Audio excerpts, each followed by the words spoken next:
Do you really have to know everything about Web3 to use it? I sit in so many Twitter spaces and clubhouse rooms, and everybody's talking about all the intricacies of Web3.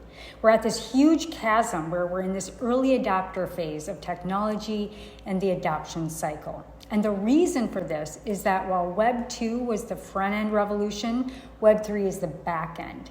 And I'm here to pick a bone that maybe we don't have to know everything about Web 3. But there are some pieces that you need to know about the plumbing to keep you safe. Now, Web 3 needs to become accessible to the everyday person. And one way to achieve this is through easily understood metaphors that abstract away the complexity and the fear. So I'm going to give you two examples that I often use, and they're taken from the book Token Economy. Now, the first metaphor is that Web3 wallets are like, well, yes, you got it, wallets, right? So this is the portal. It's the simplest way to explain it is that there's a piece of software that lets you send and receive crypto securely without relying on a third party. Now, you might use MetaMask or Phantom or Solana. There's all different wallets being born. But to access Web3, you really need a wallet. I use MetaMask.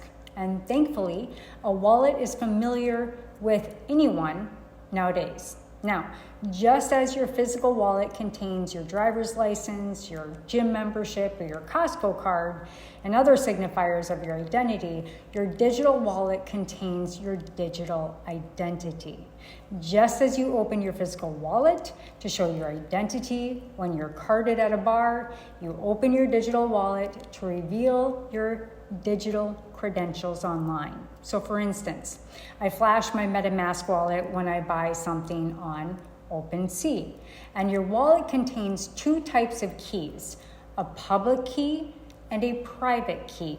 Now, the public keys are comparable to an account number.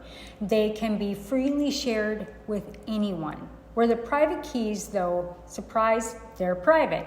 And you think of them as like a pin that you use and no one else knows about it. So here's another analogy I prefer that is bringing us to the second metaphor. Now, metaphor 2 is public keys are like a padlock. Imagine I want to send you a message, but I don't know anyone to intercept it. So I ask you to send me over a padlock.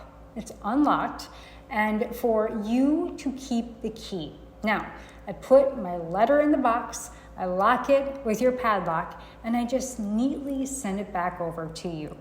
Only you, with your key to the padlock, can open it and receive the message. So the padlock is your public key, and your key to the padlock is your private key.